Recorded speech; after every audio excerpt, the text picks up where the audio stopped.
guys, welcome to Parenteen. This is a podcast of a mom and a daughter that we're gonna talk about everything and something else. I'm Dani Bastos, the author of How to Empower Your Kids. I'm a journalist, a family therapist, life coach, and blah blah blah, and the cringe mom of. I'm Liv. I'm 17. I'm a high school student, and I'm a cheerleader as well. You cheer what? Cheerleader. Cheerleader. Okay, how do you like it? I like it. Yeah? Yeah, I enjoy it. I like being with my team and watching the games and having like a different experience than the people in the stands. Yeah? Yeah. So how's high school treating you? Oh, it's great. It's great. Yeah? No complaints. No complaints? Not a single one. How's the drama? I have no drama. You have no drama? No drama. What about your friends and everybody around you? I mean, if they have drama, that's their problem, really. But I'm chilling. I have nothing. I'm like at a good spot right now with every single thing. We have a teenager who is drama free. Like, okay, God has its favorites. No, literally. So, Livy, what is the most embarrassing thing that ever happened to you? Or one of your friends that you literally want to like disappear? Like one of the most embarrassing things, like during high school. Yeah. I mean, probably falling in the pep rally. Yeah, that wasn't good. No. No, it wasn't. It was awful. No, she fell at a pep rally, like everybody at school watching it, and she had a huge fall from up high, right? Yeah. We're like flying, and somebody, what happened? One of my bases like just missed my foot, I guess, and they tried to put me back in the air, but my quad kind of like, I sprained my quad from the fall, and I couldn't go back in the air. I went to the hospital, the whole shenanigans. So cheerleading has put you in the hospital a couple of times. Yeah. A couple of times. Couple of times. I don't recommend it, don't like it. When she said she would be a flyer, I told her absolutely not. And she said like, oh, my coach said I'm gonna be a flyer. What did I say? Tell your coach to have a kid and throw it up in the air. Because my kid's not gonna be thrown in the air. I was like, I lost that battle. Choose your battle, parents. Choose your battles. That one I for sure lost. So Liv, what are the times in your life and your friends, like you are out doing something that you think somebody did something crazy and you're like, what are you thinking? I don't really know. I mean, my friends and I, we don't do much things that are, in my opinion, out of the ordinary. No? No. I mean, like, sometimes my friends get into arguments with other people and, like, they say the wrong things, and I'm just kind of like... You went to parties that have, like, fights and stuff. What is that about? I mean, as a high school student, like, when you go out, like, you're at a party, like, other kids drink or whatever, and, like, you kind of just have to be aware of who you get in an argument with if you're going to get in an argument at a party, because of the fact that, like, you know, everybody takes things in a different concept, and, like, you might say one thing and they might understand it in a completely different way, and so, like, fighting is, like, I don't do it, like, I've never gone to a physical fight, but, like, I've seen friends get into physical fights, and it's kind of just stupid, because, like, it's so embarrassing. It is embarrassing, yeah. So that you said something that, like, in parties and stuff, people provoke one another and they say something under their breath. You know, like somebody passes around and just say something, oh, you're B word or something. And that's why the fight starts? I mean, fights could start for whatever reason. I don't really know why they start. sometimes people just don't like one another and they see each other and they want to, I don't know, hit each other for fun. I guess it's For fun? yeah, I guess it's like a trend nowadays. So like, what is the policy here at home with alcohol and stuff? Lív is 17, guys. No drinking, no smoking, no drugs, no intake of anything besides water. Yeah. No soda. Oh yeah, drink No soda. Just juice and water. No taking drinks from others. What do you think the most valuable advice that I have given you or you have received from someone that like was life-changing for you or eye-opening? The thing that you said with Bopani, I used to tell you, like, I like people who like me. Oh, say it out loud. I like people who like me. Yeah, my dad used to tell me, I like people that like me. So I don't put up with abuse. I don't put up with people mistreating me. And even like I have a teenage daughter and I don't allow whatsoever, even if we are in a bad mood, PMSing or everything, we communicate that we are angry. We don't take it out on one another. I don't take any kind of abuse from anyone. So we don't take shit, basically. The thing is, I don't set a precedent that I wouldn't like to continue. If you mistreat me and I don't think that's appropriate or something, I will cut you off like, and that works for everybody in the family. Nina, my youngest daughter, is 10, Lív is 17, and we have a very respectful and polite relationship no matter how we are feeling. We can express that we are angry or welcome to all the feelings, but we are always respectful. And I believe in something that's called the law of love, that it's systemic love that I work with, that it's the respect. The parents came before the kids. So we have a hierarchy that we do follow. So we are the parents, we set the rules, we talk about the rules, we talk about everything. They are welcome to say whatever they feel like it, but in an appropriate manner and with respect. And I also don't lose respect for them, right? And that's pretty much the only really golden rule. And I like that you like that. My dad, Paulo, he's in heaven, rest in peace. He taught me that he liked people who liked him. So he never took any shit at any of us. I was a teenager, my sister, we never mistreated them. We never like talked to them with lack of respect or anything because he wouldn't take it. And that's the same. And I now see that people normalize their kids being rude to them because they are teenagers. And I do not agree to that. As a therapist, we don't talk like that with our bosses. If the police officer stops you, you're not gonna talk to him like you talk. So why would you mistreat your parents? Parents don't normalize this. Kids and parents have to respect each other. But you cannot tell them to respect you if you're yelling at them. So that's one thing as well, right? Respect goes both ways. Lív, falar nisso. Fala em português. Pode errar à vontade, Sorry. porque vai ser legal para os nos bastidores, fica à vontade. So Lív, you have to talk like you're talking with your friends, that I have to say like, calm down, you're not yelling. Because here, why are you shy? Are you shy, usually? It depends on what crowd. Yeah? Yeah. When you feel you're most comfortable?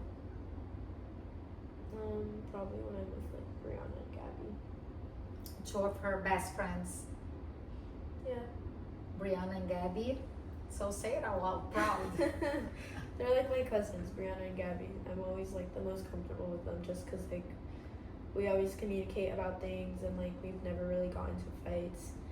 And like, I don't know, it's kind of just like they are like my childhood friends at this point.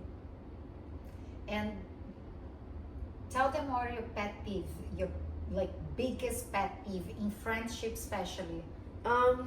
When people get mad at me and they don't tell me why they're mad at, like if you're upset with me and then you don't and you just expect me to know what you're upset about, like you give me the silent treatment immediately, like I understand that you're upset. Like some people when they get mad, like they need time to like process everything and like get their emotions out there, which is totally fine, and I totally get that and I respect that. Like I'll give you your time after you give me A reason. of why you're upset. Like I don't put up with the oh, you should know why I'm upset. No, you should tell me why you're upset, because if you're not gonna if you don't give me the time of day to just tell me why you're upset, then you don't really care about the friendship or the relationship that we're in. Like it's not that hard to just give me the reason, because I'm not gonna then go out of my day like worrying at going through my head like every single thing that I did, like to see if I did something wrong, the way I breathed, the way I did this, if I looked at you in a weird way.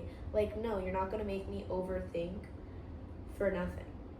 And that's exactly what they make her do. She overthinks about everything.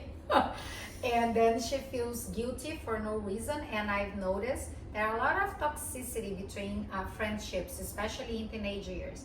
Sometimes just the person wanting you, and now with the social media and everything, you have to respond right away. People have to be available right away. And if she takes time to respond, or she's doing a sport or something, people get mad for no reason. Like you should be available. So what do you think that's gonna create for people your generation? That you have to be connected all the time, and also it's super shallow. And like people get mad over nothing and they don't communicate. That would be my pet peeve, but I'm an adult, so I communicate. I mean, I think that my generation, I think every generation has its own battle. Mm-hmm. So I don't really think it's kind of the conversation of like what my generation is going to be like, or like how it's going to turn out, just because of the fact that we never really know. I think that with social media, it gets a little harder to like really connect with people, just because there's so many things out on social media, and everybody kind of like, rumors are made very quickly with social media, and like everyone just kind of believes what they read at this point, and like, or what they see like on Snapchat or on stories or whatever. And like you kind of just have to like, one of the things that like I used to do all the time is like I used to always be available to all my friends, and then when high school started, like I tried not to be not less available, but like more giving myself time, just because of the fact that I always gave time for my friends, but I never really gave myself time just to like do like actually study, or like just like have self-care, or like do my skincare, my hair routine, like actually give myself time to like treat myself. And like that comes with challenges, because I kind of lost the opposite. Like I kind of don't respond to people anymore when they text me or call me, which is a very big pet peeve that other people have, which is understandable. Sometimes I don't even like really be checking my text messages like that, or like any of the calls. Like I miss calls and texts all the time. I don't answer my parents' text messages really ever. That's my pet peeve. Especially when I'm out. But like I don't know, I'm kind of just like I'm still on my phone. Like I'll be on TikTok or whatever, but like if I get a message, like I'll either be like, oh, I answer that in like 5 minutes, and then those 5 minutes pass and I completely forgot that there was a message to start with. So then it goes like into an hour or days. So let's like do differently. That's my pet peeve. So we're gonna fix that right now. Let's shake on it. They're gonna respond my text messages. Let's do. Because I do text her, and when she's out, sometimes I need to talk to her immediately. And she does take time to respond. And what I like is that she's not completely dependent on her phone like she used to. But now she is, I like that you're taking time for yourself and hanging out and being the present, because I do think that social media and phones, like all technology, kinds of kidnaps us.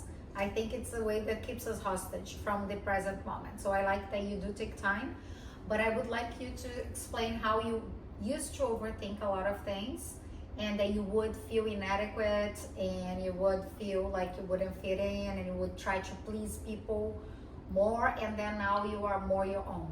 Now you own who you are more. Because I feel like this had a shift, or it hasn't.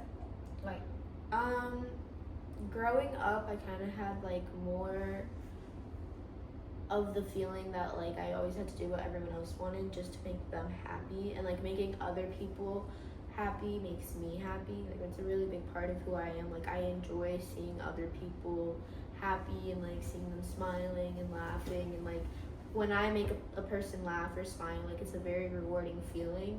But growing up, like in middle school, I had a very weird like relationship with myself, to the point because of like I put my friends over myself all the time, and I still do, which is not a good thing. You shouldn't do, but like, you know, everyone has their battles, and this is one of mine. But like I always, with some in middle school, like my friend group and I at the time, like we just got into arguments over really nothing. And like when you're living in the moment of those arguments, you kind of like, it feels as if like the world is ending, like oh my god, like I accidentally took her lunch, but like whatever the drama is in middle school nowadays.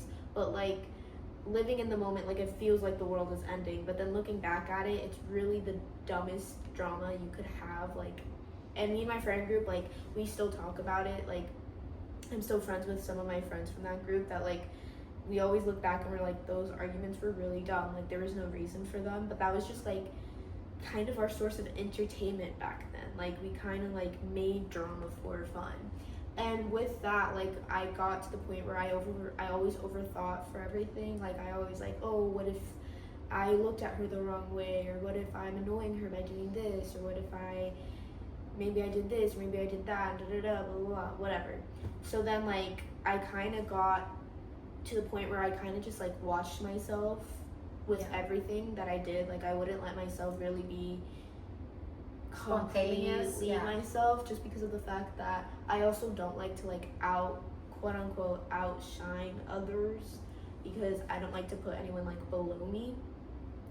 So like I would also like hold myself back from like my full potential of what I could be, just because of the fact of like I have a very big fear of like people not liking me, which comes into my overthinking, because I became a very big people pleaser, and like I've been working on that like since high school started, and I think I've gotten pretty good at like being better at being less of a people's pleaser. Like at the end of the day, I still am one, but like a less version of what it used to be. And like nowadays, like I'm better at like standing my ground and not letting people kind of walk all over me. Like I still struggle at some point in time, but like I also am a person that like I don't like to be mean. Like I don't like to assert myself in a negative way. So like I like everything to be kind of like in a positive aspect, and like I like to treat others with kindness, because like I like to treat others how I would like to be treated. And like then again, I haven't been always treated like a princess by every single person like that I've met, because obviously there's different people that react to you differently, and like but like I never grown to like have hatred to those people that didn't treat me that well, just because of the fact that like I think of life as like everyone goes through different things in life, whether you know it or not. So like everybody's like, oh, why don't you do it back to that person? Like if someone hits you, aren't you gonna hit them back? And I'm like, no, because like they have things going on, and first of all, if I do it back, what makes me different from them? You know what I mean? Like I'm just going to their point, like I'm stooping to their level. Like everybody's like be the bigger person. No, but like actually be the bigger person. Like learn how to just walk away from a situation. Don't fight back. Don't try to make a clack back. Like no, just be like, okay, listen, we don't have to be friends. If you don't like me, that's okay. I wish you the best, and move on with your life. That's something that you do very well, that I'm not that good at it. Yeah. I don't forgive that easily. I have a like hard time, especially because we do have this trait in common. Like we are kind people to everyone, and inside and outside. And that's one thing that I like. It's one of my pet peeves when people are really good outside and they are their worst selves at home. We are not. We are very kind people with everyone. And so it's something that we taught since the kids were very small, and they never been mean to anyone, and it kind of made them not the target, but the people freeze them out sometimes. So her friends, sometimes they freeze her out. They exclude her, and then she forgives super easily. I'm not like that. For me, it's like, you fool me once, shame on you. Fool me twice, shame on me. I don't put myself in the same position twice to be hurt. So that's something that I don't take. I don't take abuse. So if I know that it's intentional, it's not that I don't forgive people's mistakes. I'm very forgiving. And I do, as a therapist, I do understand that everybody's fighting a battle and everything, and it's not personal. I'm not self-centered to think, oh, it's personal. The person is doing this to me, it's intentional. No, I do take a lot of things into consideration. But if I do believe it's in bad faith that the person is doing it to hurt me or to spread rumors about me, I'm not gonna go back and be friends with them. Because I like the metaphor that the guy is like walking through the woods and he's a doctor and he finds a snake and he's dying because he got bitten, and he takes and he rescues the snake, and he takes back and stitch her up and everything, and when she's good, she bites him. And like, the snake, it's in her nature. So she didn't pretend she was a rabbit. She didn't pretend she was a cute bunny. He knew he was taking home a snake. So once I see your true colors, I believe them. So this is our difference that I am always trying to show her, that people who do, and we see patterns of abuse, even in kids, the toxicity, maybe the environment, but like, I'm not everyone's therapist. So it's not my job to be letting people hurt my feelings just because I want to please them. I need to take care of myself first and please myself first. If I know in my head, and that's why I don't overthink, that I'm never unkind, because you are the people that you were never unkind. So if I were you, I would never overthink, because you don't look people the right way. You are not like, you don't have an attitude. Even when you are PMSing or full of hormones, you don't have an attitude. You don't mistreat people. You don't mistreat your younger sister. So I know you don't have that in you. So if people are doing something to you and you know that you're never being unkind, no, I cut it off. Like, psst. Psst. I mean, yeah, I think like the way that my mom thinks, like, I think me and my mom just kind of see things differently. And obviously no one sees the same thing. Like, no one takes life in the same way. Like, everyone has their own way of how they look at life and view life, and like their opinions and everything. And like, I think that the way, like my mom said, no, I'm good. My mom was like she says that she cuts people off, like, fool me once, shame on you, fool me twice, shame on me. Like, I kind of started learning recently how to like separate myself from people who like don't treat me well.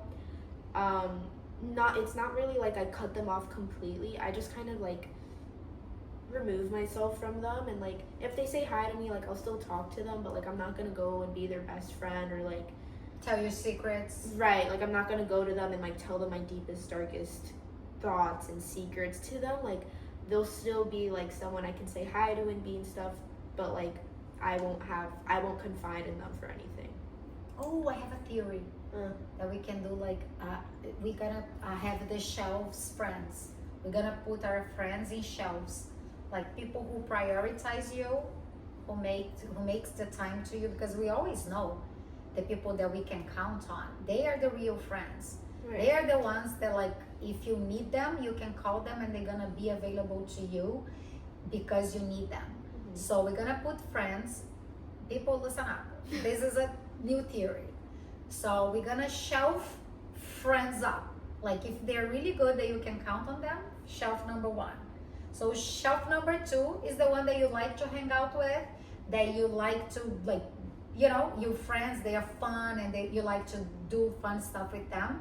So but you cannot count on them because they are sometimes selfish, and that's what, with teenagers, some are self-absorbed. They have a lot of trauma, so they are in their own world, and sometimes they literally the shit that they created for themselves. So they are not available to you.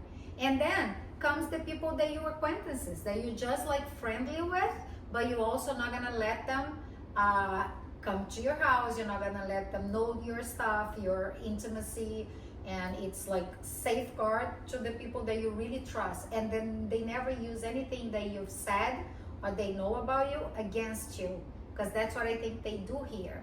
Like when they have a fight, and teenagers do that a lot, and they make mean comments. You have friends who made snaps and mean snaps when you're going through a hard time. You know, that's not friendship. So we shelf them, so we put them in the back shelf.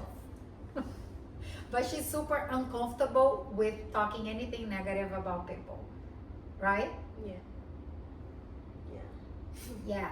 Liv is at the point that, like, in 1 year that she had a birthday, one group of friends couldn't come one Saturday, the other one were available the other Saturday. She didn't have a party. So because she couldn't choose between the two group of friends. So I think that's loving people more than you love yourself. Do you think you got better at it? Would you do that today? Would, like, forfeit your own party just because some people wouldn't make it? No. You sure? I mean, that's what I did this year. A lot of people couldn't make it to my party this year. Yeah. I did one. So say hello. I mean, I kind of just like growing up, I kind of like, because I'm a junior in high school now, so like realizing a lot of different things, like, I mean, college is getting closer, and like it's like getting closer to like real life things that like you kind of have to expect, and that also comes with like relationships. Like our relationships kind of mature and grow as we mature and grow as well. So like I kind of have started to put myself first to an extent, like even if it makes me uncomfortable sometimes, because at the end of the day, like I only really have myself, and like I'm going off into college, and like I'm not gonna have my group that I see 24/7, and I'm not gonna be with the same people I've been with since 4th or 5th grade. Like it's gonna be a whole new place for me, a whole new chapter that I have to learn how to like adventure by myself. So like I feel like the younger I was, the more I depended on my friends and the friendships I have, and the older I get, like I don't depend so much on them, just because of the fact that like we're all gonna go our separate ways, whether we like it or not. Like yeah, maybe there's a chance I'll go into like University of South Florida with a friend of mine, but like that's 2 out of like 20, you know, like we're not all gonna be in the same university or college. Some people might go abroad, some people might go across like the country. Like there's different things that we all have planned for ourselves, because we all want different careers, we all want different lives, like we all have different dreams. And that's what part of growing up is like learning how to live a life for yourself, and learning how to live a life that not only for yourself, but you can also include others with, but at the end of the day, you still have respect and time for yourself to like put yourself first. I like that. Give me your hand as Mike. As Mike. All I ask is if this is my last night with you, hold me like I'm more than just a friend. Give me a memory I can use. That's it. Arrepiou até minha cabeça, Ela tudo. canta bonito. Meu Deus, Então, como se você tá mais gente. acostumado? Só pra Marisa. Que Cara, Liv, lindo. você tem uma melodia, cara. Desde Aham. pequena, ela tem. Here's Ela say now. tá, mas canta uma outra. E canta mais um pouco, né? Uma estrofe, minha filha. And again.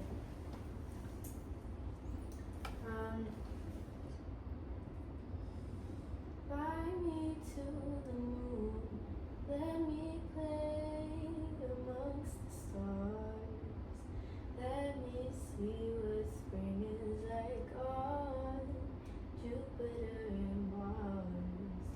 In other words, hold my hand. In other words, baby, kiss me. Fill my heart with song. Let me sing forevermore.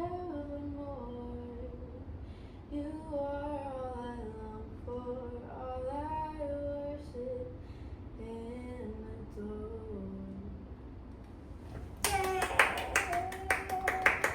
Mamãe ama! Piercing! Perfeita! Perfeita! Não é, Mari? Então, assim. Linda demais, gente. Então, so we can like talk about university, the fears, everything that you're thinking that we should know before you go to university, everything that you're feeling. She's been kind of feeling off because she has a younger sister, so she's afraid of missing out on her kid, her sister growing up and stuff. She's had, it's been a phase, it's been something. And we can talk about boys and relationships. Remember when you told me like that you like the idea of things, but when you feel them, like sometimes it doesn't feel like you would think you would feel. Do you think you project like the romantic illusion of like relationships and stuff, and when you get to live it, do you think you're like exaggerated in you're kind of romantic? That's an understatement. She's a romantic. I mean, I don't know. I don't know. I guess like love is hard. Love is hard. Love is hard. I do think you feel pressure. Like I think everything kind of pressures you. Livy has this very sensitive nature, and I think she feels overwhelmed by maybe fulfilling someone else's expectations. What do you think? Would that be fair? A fair statement? I think I don't know. No? No. It's kind of just like I don't know. I think you don't want to disappoint people as well. I think that's a very big thing that you have to like work I'm on just it, like, right? it's just complicated. Like the whole concept of it is complicated. Like the feelings with it, the emotion of it, the thoughts that come along with it, Overwhelms you? yeah. It does overwhelm you. So for Like it's great, but like it's hard. So for next episode, we're gonna talk about expectations for college. If we think about having a gap year or a leap year, what do you guys think about it? And what else? What they can expect from us? Well, you said you want to talk about love, so we're gonna talk about love next episode. I guess honestly. I guess. Yes. So tell them to like it, subscribe it, and that's on you. Like and subscribe. I'm Liv, I'm Bunny. and this is Parenteen. Great. That was cool, Livy.